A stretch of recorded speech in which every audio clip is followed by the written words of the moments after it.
Hola, soy Sofía Marchionati, soy del Servicio de Cirugía Pediátrica del Hospital Austral y vamos a hablar un poco de pancreatitis aguda. Como forma de introducción, la pancreatitis aguda es un proceso inflamatorio del páncreas que puede comprometer no solo al páncreas, sino a otros tejidos y órganos vecinos por contigüidad y también puede desencadenar disfunción de órganos y sistemas distantes al páncreas. En general, en la edad pediátrica es poco frecuente, pero la incidencia está en aumento y el curso clínico puede ser desde una forma leve y que sea transitoria, que sería la pancreatitis aguda edematosa, pero también se puede desarrollar una enfermedad grave y que puede ser potencialmente mortal, sobre todo la pancreatitis necrotizante o necrohemorrágica que se asocian a disfunción orgánica múltiple. Como les decía, es poco frecuente en la edad pediátrica, pero en las últimas décadas se vio que hubo un aumento de la incidencia. Puede ser que se deba a varios factores. Uno es el aumento del dosaje de la amilasa y la lipasa en las visitas a emergencias, que por ahí antes no se pensaba tanto y ahora con eso se puede hacer más diagnósticos. Y otro puede ser también el aumento de la obesidad, sobre todo relacionado con la pancreatitis de origen biliar. Se estima que la incidencia es de un caso por cada 10.000 niños al año, ¿sí? En Estados Unidos, por ejemplo, hay 3,2 casos por cada 100.000 niños anualmente. Y la edad media es de 9 años con una relación hombre-mujer de 1 a 2. En cuanto a la etiología, hay diversas causas y muy variadas de la pancreatitis aguda. En la edad pediátrica, más bien en la edad adulta, lo más frecuente es la pancreatitis aguda de origen biliar en nuestro país, también puede ser de origen alcohólico.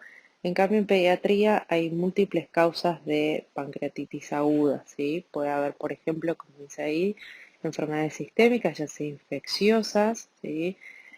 Bacterianas o virales o incluso por parásitos, alteraciones inflamatorias o vasculíticas, como por ejemplo la púrpura de John Leydig o un síndrome urémico hemolítico, algunas otras enfermedades autoinmunes. Cualquier causa de shock o sepsis también puede desencadenar una pancreatitis, trasplantes.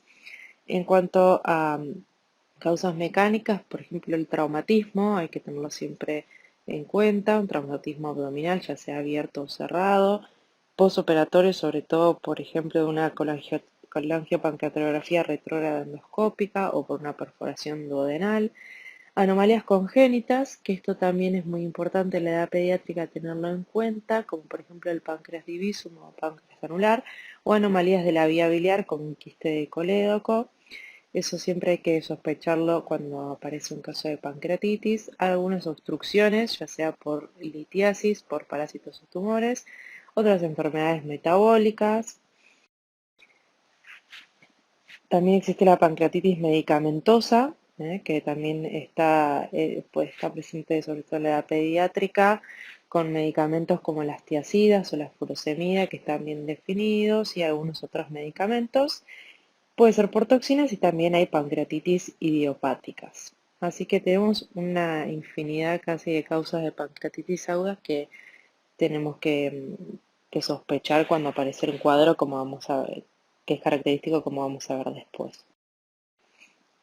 En cuanto a la fisiopatología, lo que pasa para que se desarrolle una pancreatitis aguda es que hay una injuria en el páncreas y esto produce una respuesta inflamatoria que inicialmente se da en el ácido pancreático y después puede involucrar otros tejidos adyacentes o algunos otros órganos, como decíamos antes, a distancia. Lo que se sabe es que hay un evento que provoca una injuria en las células acinares y esto, como decía antes, produce primero una respuesta inflamatoria local con edema y comienza una liberación de mediadores inflamatorios, ¿está? Por ejemplo, uno de los modelos que explica la fisiopatología de la pancreatitis aguda, lo que dice es que hay una injuria que produce una activación intracelular del tripsinógeno a tripsina, y esto está mediado por señales de calcio no fisiológicas, ¿sí? Que sería la causa de la pancreatitis. La tripsina lo que va a hacer es activar otras proenzimas digestivas y esto va a producir la lesión de la célula sinar. Obviamente, como decíamos antes, primero se produce la injuria a nivel del acino pancreático y toda esa liberación de citoquinas que se liberan, primero hace una respuesta inflamatoria con edema y esto también, esta respuesta inflamatoria va a aumentar la permeabilidad capilar, puede producir vasoconstricción arteriolar y activa el complemento con hipercoagulabilidad y trombosis y un evento, digamos, una cadena de eventos que lleva a una respuesta, un síndrome de respuesta inflamatoria sistémica. En cuanto a la definición de la pancreatitis aguda, se utilizan no dos definiciones, sino como unos criterios, que son los criterios de Atlanta, que se usan normalmente para el diagnóstico en la población adulta, y después hay un grupo que es el International Study Group of Pediatric Pancreatitis. Este es un grupo que se armó y buscaron un montón de conceptos para armar definiciones de pancreatitis en la edad pediátrica. Y lo que se sabe es que tenemos el diagnóstico de pancreatitis cuando hay al menos dos de los siguientes tres criterios, que van a ser criterios clínicos, de laboratorio y de imagen, ¿sí? En cuanto a la clínica, ahora vamos a ver un poco mejor, pero básicamente el síntoma principal es el dolor abdominal, que puede estar acompañado de náuseas y o vómitos. El laboratorio es el aumento de las enzimas pancreáticas, de la amilasa y o de la lipasa, más de 3 veces de lo normal. Y en cuanto a las imágenes, pueden utilizarse la ecografía, tomografía o resonancia. Ahora vamos a ver un poquito mejor cada uno. Con la clínica, como decía antes, lo más típico es el dolor abdominal. Es un dolor abdominal de comienzo agudo y abrupto que se localiza habitualmente en el epigastrio y suele tener irradiación al dorso. Pero esta presentación clásica, así como en cinturón hacia atrás, se va a presentar solo en menos del 10% de los casos. Puede presentarse como un dolor más bien difuso, o solo un dolor en el dorso. En los niños más pequeños, en los lactantes, puede presentarse como irritabilidad o distensión abdominal o vómitos sin referir dolor abdominal, ¿sí? Y al examen físico, además del dolor, otras cosas que se pueden ver es el signo de Curien, que es una equimosis periumbilical. En general esto ya son en casos de pancreatitis necrohemorrágicas, o el signo de Gray-Turner también con equimosis en los flancos en caso de pancreatitis necrohemorrágica.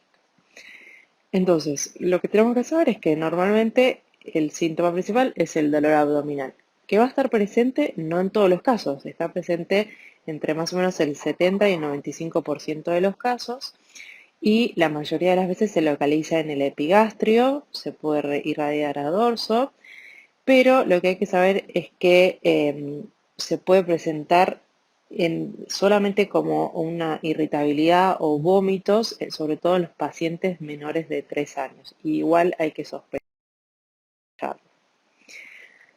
En cuanto a los parámetros del laboratorio, como decíamos, hay que ver el aumento de las enzimas pancreáticas, que son la amilasa y la lipasa. La amilasa aumenta más rápido que la lipasa en las primeras 2 a 12 horas y va a permanecer elevada de 1 a 3 días. Es muy sensible, pero es poco específico. Y la lipasa aumenta un poco más tardíamente, pero se mantiene elevada por más tiempo. Puede estar hasta 14 días elevada, ¿sí?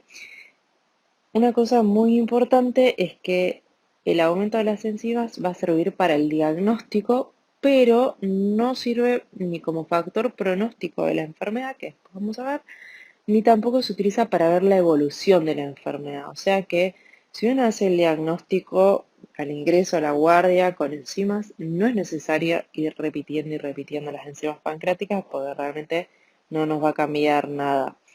Y después se pueden medir, por ejemplo, isoamilasas para medir la amilasa pancreática, fosfolipasa, bueno, un montón de otras enzimas o la depuración de la amilasa para hacer el diagnóstico.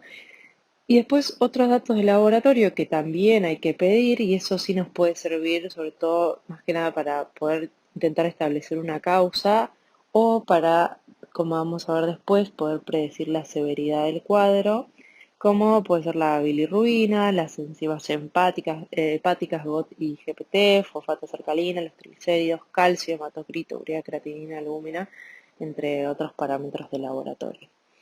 Em, como como les dije, la amilasa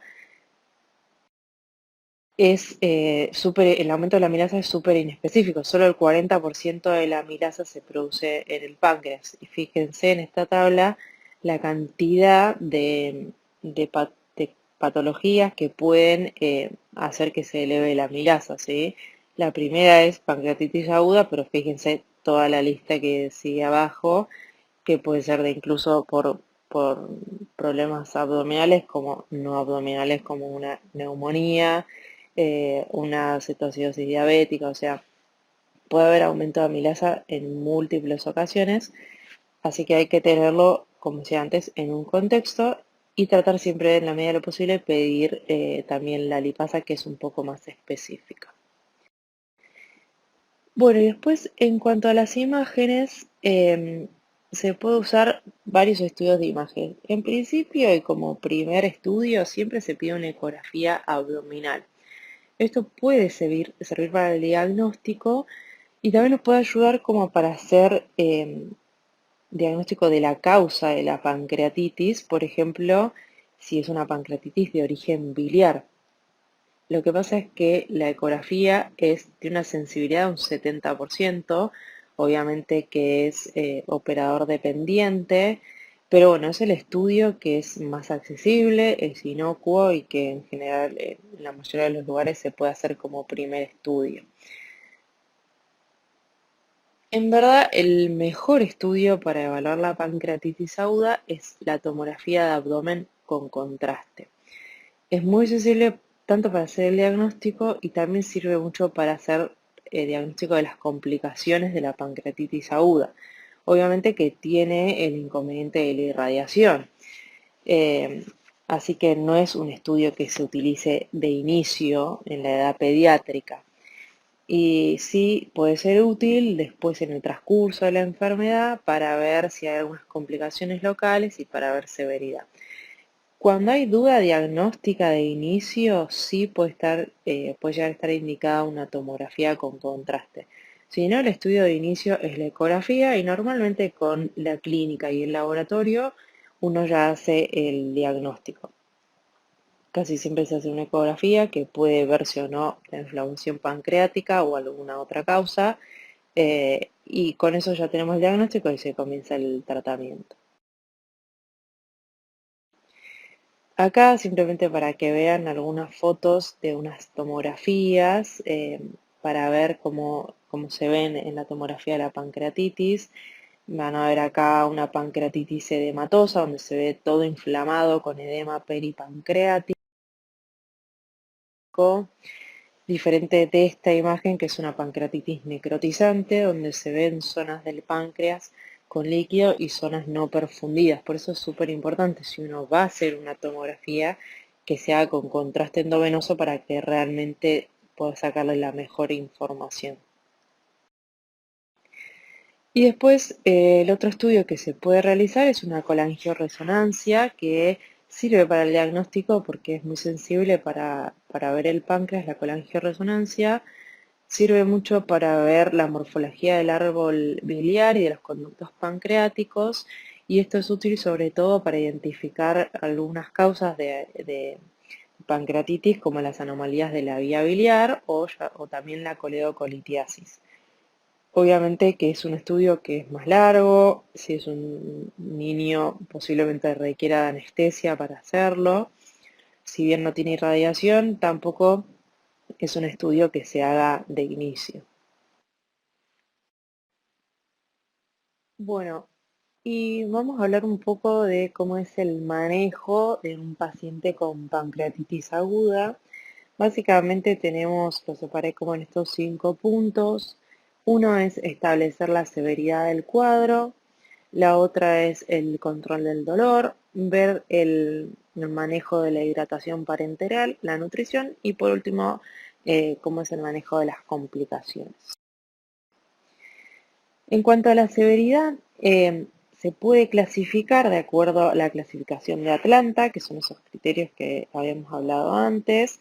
Se clasifican en leve, moderadamente severa y severa. La pancreatitis aguda leve, esto es cuando no hay ninguna falla orgánica, ni complicaciones ni locales ni sistémicas.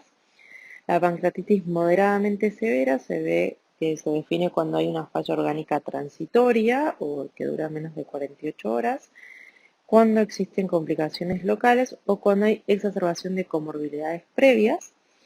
Y la pancreatitis aguda severa se define cuando hay una falla orgánica persistente, o sea que dura más de 48 horas. Esta es una clasificación que se utiliza en adultos, pero también hay varios artículos que se utiliza en niños de la misma forma. ¿Por qué es importante ver o tratar de predecir la severidad? Porque esto nos permite tratar de anticiparnos a esos pacientes que puedan llegar a requerir, por ejemplo, una internación en terapia intensiva.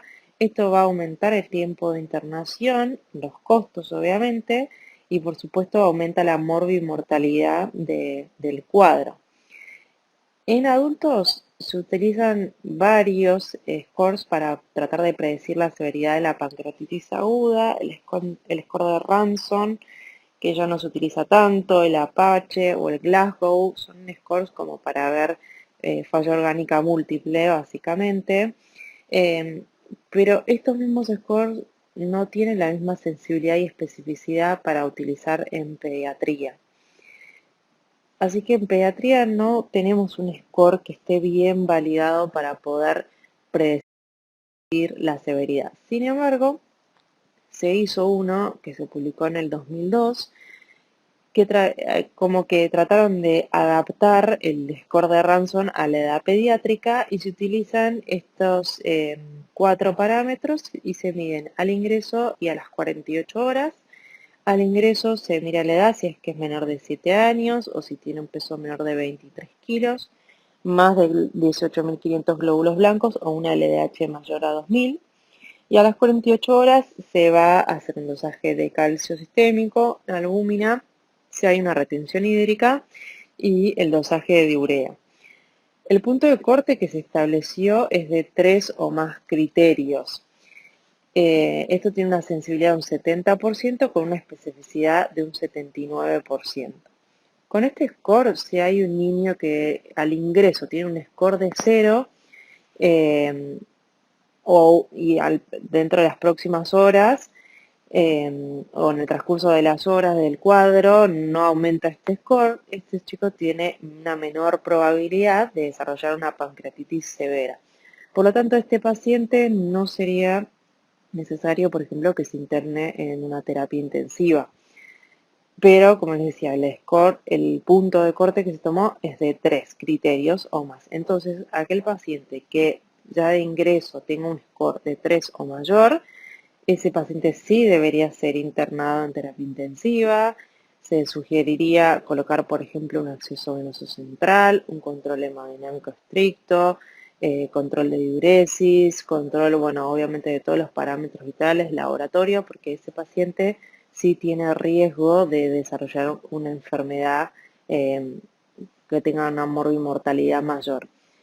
Y los pacientes que tienen un score entre 1 y 2 deberían ser monitoreados de manera bastante estricta para ver la evolución. Y si en algún momento suman más de 3 puntos, deberían pasar a terapia intensiva. Si no, pues, se podría manejar en una sala de internación general.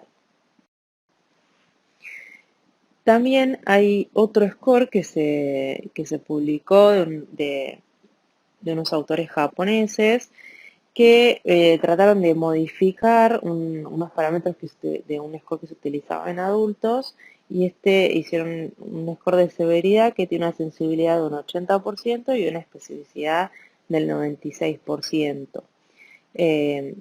Lo que tenemos acá es parámetros de laboratorio como el exceso de base, la presión de oxígeno, LDH, bueno, el recuento de plaquetas, calcio, y después algunos otros parámetros como la temperatura, si tiene taquicardia, si tiene taquipnea, leucocitos, etc. Lo que básicamente son, el punto de corte también son de 3 parámetros, si tiene más de 3, eh, se debería, se debería considerar una pancreatitis grave. Y después también hay un score tomográfico de severidad, que es el score de Baltasar. En el score de Baltasar se ven básicamente cómo es el estado anatómico, por decirlo de alguna forma, del páncreas, si es que es un páncreas normal, si tiene aumento de tamaño, ya sea focal o difuso, ver los contornos del páncreas, o si un grado mayor, si hay alteraciones pancreáticas intrínsecas con aumento de la densidad difusa, si hay colecciones líquidas, o si es única, o si hay colecciones múltiples. Y también a esto se le suma ver el porcentaje de necrosis del páncreas, si es de 0, si es hasta 30%, de 30 a 50 o mayor del 50%. Esto suma todo un puntaje y de acuerdo a eso se hace un score de severidad. Si el puntaje es de 0 a 3, la severidad es baja, de 4 a 6 es media y de 7 a 10 es alta. Acá, por ejemplo, vemos, de acuerdo a, como decíamos, la clasificación, los grados A E, ¿sí? Cuando hay solo inflamación, cuando ya hay contornos irregulares, cuando hay alteraciones difusas en el páncreas, una colección única o colecciones múltiples. Y de este lado se ven de acuerdo al porcentaje de necrosis pancreática, ¿sí? 0, menos del 30%, entre el 30 y el 50% del páncreas o más del 50% del páncreas. Y con todo esto vamos a establecer la severidad. Y este estudio es para mostrarles que también se intentó utilizar este score en pacientes pediátricos, ¿sí? Este es un estudio retrospectivo que se hizo en 64 pacientes con una edad media de 12 años y en estos pacientes se le hizo una tomografía con contraste al ingreso, ¿eh? Que les repito igual, no es lo que se hace habitualmente, pero bueno, se hizo en este estudio y se vio que tiene una sensibilidad del 81% con una especificidad del 76%. Como conclusión, obviamente dijeron que es una herramienta útil para poder predecir la severidad, pero por supuesto tiene el riesgo de la exposición a la radiación.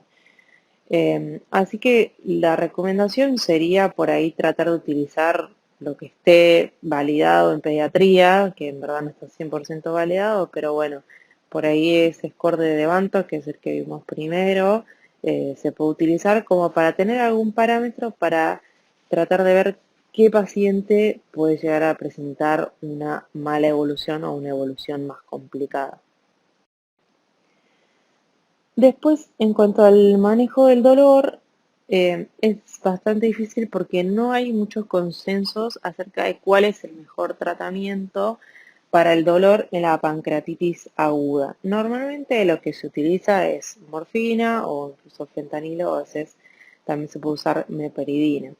Históricamente siempre se creyó que la morfina podía generar espasmos del esfínter de Oddi y esto podría empeorar un cuadro de pancreatitis aguda. Pero la realidad es que no hay estudios que lo comprueben y se sabe que la morfina es un muy buen analgésico y actualmente se utiliza bastante la morfina para el control del dolor en estos pacientes. La meperidina tiene menos duración de efecto que la morfina y además puede generar neurotoxicidad, o sea que si bien también históricamente fue como un analgésico muy indicado en la pancreatitis aguda, hoy no se usa tanto. Y en algunos casos muy complejos incluso se está descrito la utilización de la analgesia epidural para el manejo del dolor. Básicamente, con algún opiáceo, si el dolor es muy importante, se puede manejar bien el dolor. En cuanto al manejo electrolítico y de hidratación parenteral, esto es un punto clave también en la pancreatitis aguda porque se sabe y está comprobado que la reanimación con líquidos en forma temprana y agresiva es una de las medidas más importantes para el manejo de la pancreatitis aguda, ¿sí? Lo que se busca es mantener un volumen intravascular adecuado y esto es fundamentalmente importante en los casos severos, que como sabemos va a haber una respuesta inflamatoria sistémica y esto aumenta la permeabilidad capilar, generando edema y pérdida de líquidos al espacio extracelular. Esto lo que genera es disminución del volumen intravascular y esto disminuye tanto la perfusión sistémica como la perfusión en el mismo páncreas, por lo cual puede empeorar el cuadro. Como les decía, bueno, pueden provocar hipoxia celular y necrosis, entonces una pancreatitis que inicialmente es edematosa puede progresar hacia una pancreatitis necrotizante. En cuanto a qué utilizar para la hidratación, lo que está publicado es que se utiliza una hidratación con cristaloides. Algunos estudios sugieren utilizar preferentemente Ringer lactato, pero normalmente la mayoría se utilizan cristaloides. Y lo que se recomienda tener es una PVC entre 8 y 12 centímetros de agua, con un ritmo diurético mayor a 0,5 miligramos kilo hora y un hematocrito entre 30 y 35.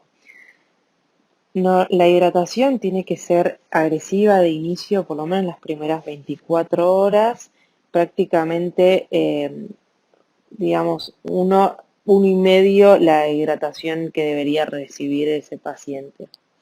Tiene que estar sobrehidratado al inicio. Y en cuanto al manejo hidroelectrolítico, digamos, electrolítico básicamente, puede haber un montón de anormalidades. Lo que se ve frecuentemente es la hipocalcemia, e incluso como vimos antes, se va a incluir en los sistemas de puntaje como marcador de pronóstico también. También puede haber hipoalbuminemia, que también es causa de descenso de los valores del calcio. Normalmente la hipocalcemia no se necesita salvo que sean tan bajos los niveles de calcio, eh, digamos que sean muy bajos o que se desarrollen signos de inestabilidad neuromuscular. También suele estar bajo el magnesio, puede haber hiperglucemia que es frecuente y esto también se incluye como marcador pronóstico en los sistemas de puntaje como vimos antes. Eh, la hiperglucemia lo que va a hacer es empeorar la función de los neutrófilos y esto puede aumentar el riesgo de infecciones pancreáticas. Por eso estos pacientes tienen que tener bien monitoreada la glucemia. Y otro punto clave en el manejo es la nutrición. La nutrición es sumamente importante porque esto nos va a ayudar a mantener bien la función de barrera intestinal, evita la translocación bacteriana y va a disminuir la respuesta inflamatoria sistémica. Por supuesto que en los casos severos se produce, hay un cuadro hipercatabólico, entonces es súper importante la nutrición. Y hoy en día se recomienda comenzar con la nutrición en forma precoz. Antes siempre se decía que pancreatitis aguda era igual a ayuno. Hoy en día hay muchos estudios que mostraron que la nutrición enteral en forma precoz es segura, obviamente que incluso es menos costosa y tiene menos riesgos y es más efectiva comparada con la nutrición parenteral. Si los requerimientos calóricos no se alcanzan por la vía oral, se puede utilizar, por ejemplo, una sonda nasogástrica o nasoyeyunal, pero siempre preferentemente se trata de iniciar con la vía oral cuando el niño no presente más dolor. Y la única limitante para utilizar la vía enteral es el hilio. Si el hilio se mantiene por más de 5 días, ahí podría ser necesaria la nutrición parenteral. Pero no está indicada la nutrición parenteral de inicio y siempre hay que tratar que el paciente se alimente por vía enteral.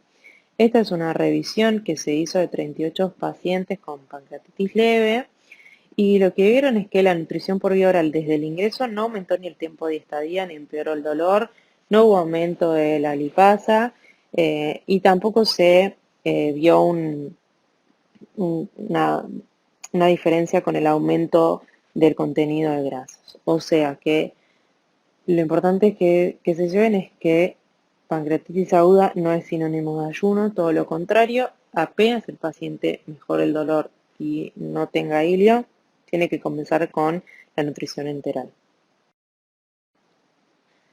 Bueno, y dos palabras en cuanto al rol de los antibióticos, que también es bastante controversial. Lo que se sabe es que cuando hay una pancreatitis aguda necrotizante, la infección de la necrosis aumenta la mortalidad. En general, el 70% de toda la mortalidad de la pancreatitis se debe a una necrosis infectada. Pero en los casos leves no hay indicación para el tratamiento antibiótico.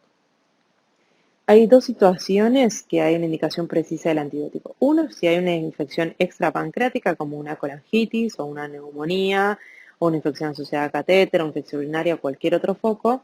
Y lo otro es si hay una infección pancreática o peripancreática como un absceso o una necrosis infectada. Esto es bastante difícil diagnosticarlo porque suele haber necrosis aséptica en los pacientes con pancreatitis aguda grave que tienen una repercusión clínica y hemodinámica con un síndrome de respuesta inflamatoria que a veces es muy difícil distinguir de una sepsis o de un shock séptico.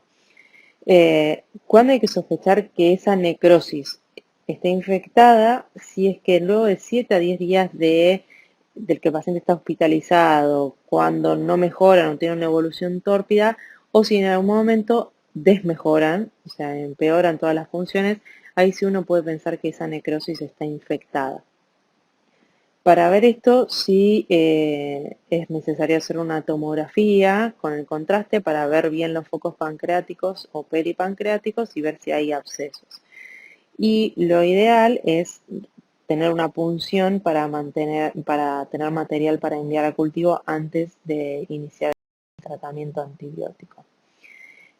Acá hay una revisión que, como les decía, se explica que los antibióticos profilácticos no están recomendados en la pancreatitis aguda y que no deben ser administrados dentro de las primeras 24 horas, salvo que haya una sospecha de una infección extrapancreática y si es que un cultivo es negativo deberían suspenderse.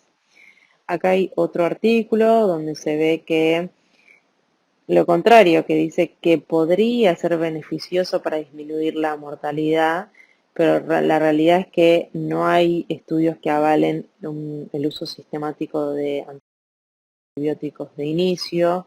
Fíjense que acá también tenemos otro artículo que dice que no está probado de que debe usarse antibióticos en forma profiláctica en la pancreatitis aguda y esto puede predisponer, por supuesto, a que se genere resistencia.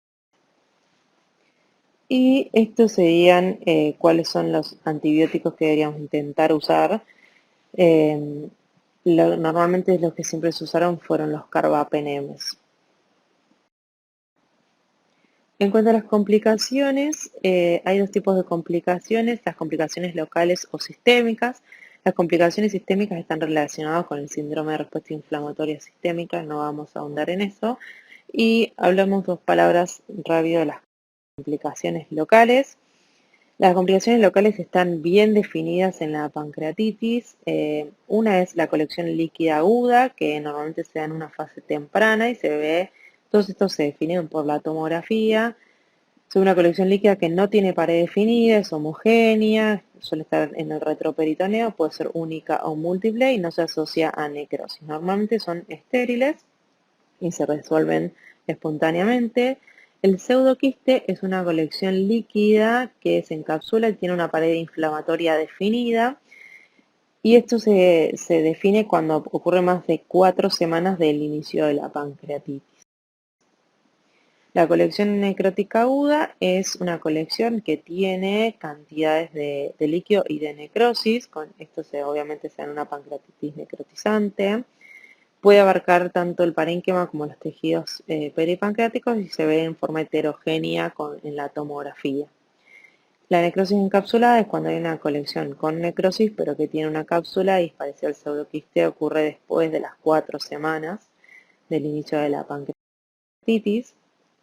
Y la necrosis infectada se tiene que sospechar, como decíamos antes, cuando hay o deterioro clínico del paciente o porque no mejora pasado los primeros 7 a 10 días y es mucho más fácil hacer el diagnóstico cuando hay presencia de gas en una colección que se ve en la tomografía.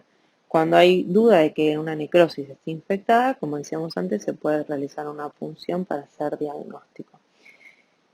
Y lo que es importante saber es que las complicaciones infecciosas, sobre todo la necrosis infectada, es la causa de la mayor parte de la mortalidad en la pancreatitis aguda grave.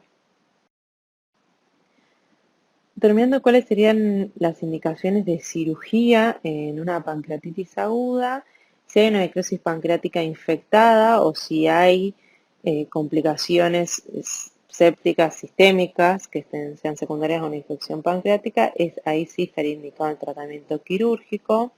La cirugía en sí se tiene que realizar en la forma más tardía posible, desde el inicio de la enfermedad. Lo que se trata de hacer siempre es hacer una cirugía en forma conservadora para evitar la pérdida del tejido pancreático, obviamente para que no haya después una insuficiencia pancreática exocrina o endocrina. Y la mortalidad que se asocia a la cirugía de la pancreatitis aguda es altísima, de hasta un 80% de los pacientes que tienen falla multiorgánica. Cuando hay una pancreatitis de origen traumático, la cirugía puede ser necesaria de inicio, por ejemplo, para control de hemorragia o tratamiento de una lesión asociada, si es un traumatismo penetrante, posiblemente necesite igual una cirugía de inicio. Y otra indicación de cirugía puede ser el síndrome compartimental abdominal, porque recuerden que esto se genera mucha inflamación, mucho edema y esto a veces puede generar un síndrome compartimental. En cuanto al tratamiento quirúrgico en sí, se pueden realizar drenajes percutáneos, por ejemplo, de las necrosis infectadas, o se puede hacer una necrosectomía pancreática, ya sea por vía abierta o laparoscópica. Se puede realizar un abdomen abierto y contenido para lavar la cavidad, esto normalmente se lava cada 48 horas. Se puede realizar lavado a través de drenajes. Lo otro que se pueden realizar son, por ejemplo, a través de endoscopía, drenaje de pseudoquistes o se hacen cistogastroanastomosis. Y por último, la CPR, que normalmente no suele utilizarse en la pancreatitis aguda de inicio, salvo que el paciente tenga, por ejemplo, una pancreatitis aguda de origen biliar con una colangitis y tenga una colestasis con cálculo enclavado. En ese caso puede ser necesario realizar una CPR o en casos de traumatismo para tratar de tutorizar el conducto pancreático. Pero la CPR en sí puede ser una causa de pancreatitis, entonces no es que se utiliza tan libremente desde el inicio. Para finalizar, como conclusiones, podemos decir que la pancreatitis aguda es una patología que es poco frecuente, pero que tuvo un aumento de la incidencia en las últimas décadas. Es muy importante tratar de establecer la severidad para tratar de ver o predecir cómo va a ser la evolución de la enfermedad y optimizar el tratamiento. Súper importante que la nutrición en forma precoz mostró ser muy beneficiosa en estos pacientes. Y como última conclusión, que el tratamiento antibiótico en forma profiláctica no está indicado y sí está indicado solo en casos de infección documentada. Muchas gracias.